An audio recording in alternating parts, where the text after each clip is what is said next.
TitleMatchNetwork.com. Well, yeah, that would, I guess, calling in major territory. Of course, out in Texas, you covered a lot of territory.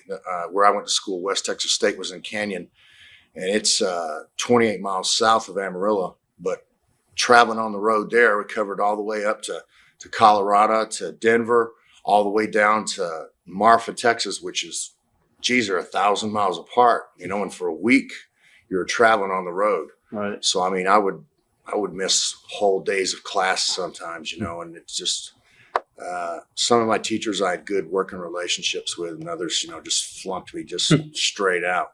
But that was the old days of college too, where the coach could go to a professor and say, can you handle this? So I worked through that. But I started with Dusty, I believe, and the date may be wrong, but I believe that I started working with Dusty down in Florida, or actually it was Eddie Graham's promotion, right. But Dusty was there. And I think it was I remember it was Valentine's Day that I had my first match in Florida. And so that would make it 1980. So February of 1980 is when I started in the ring. And actually, there I would go to the little sportatorium, and I would work out with the guys and try to, I was going to ask you who are try to learn how to work.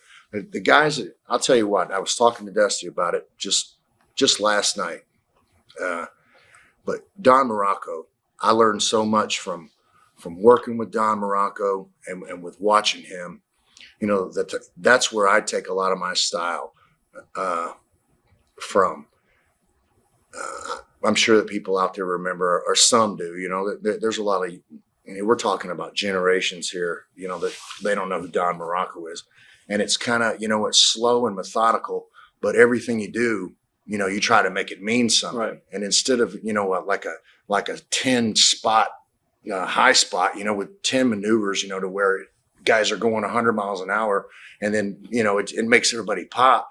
But then, what are you going to do to follow? It kind of takes away from a whole match. So I kind of, people might think, he's lazy, he's fat, he's ugly, or whatever, but I just learned from Muraco, that if you want to be a heel or a babyface, you got to fire up, you got to look at everybody.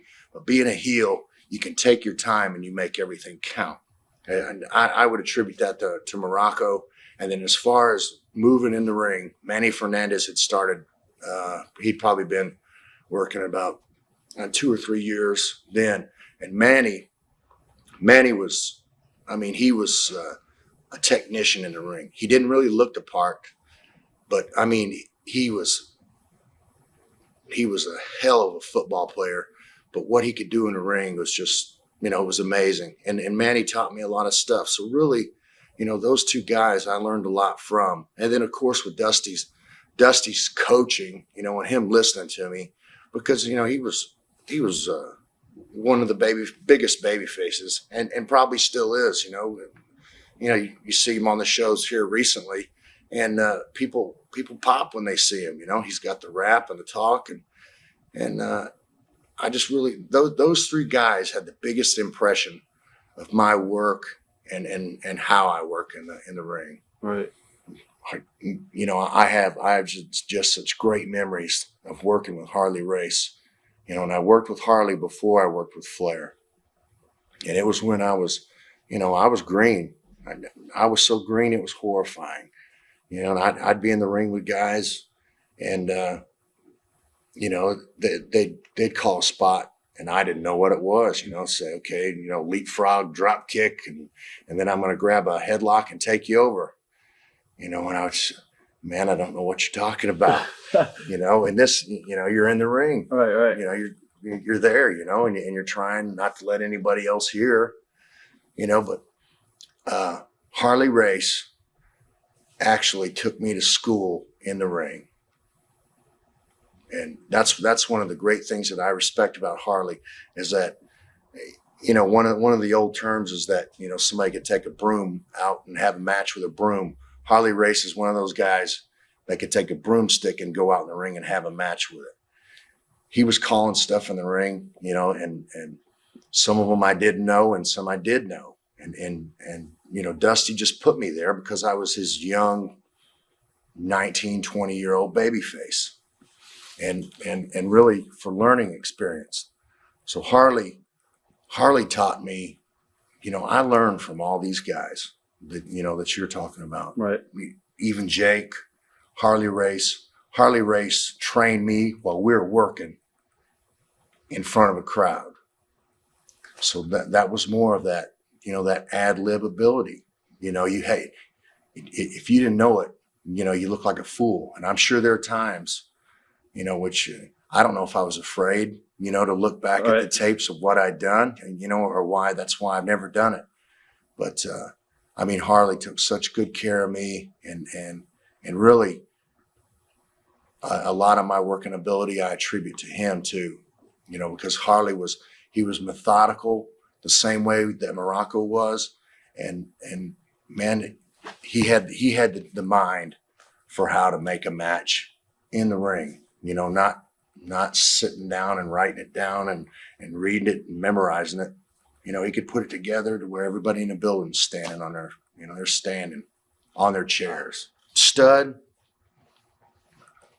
John Stud and I were actually, you know, we were good friends, and you know, he was almost like a father figure, you know, because one night he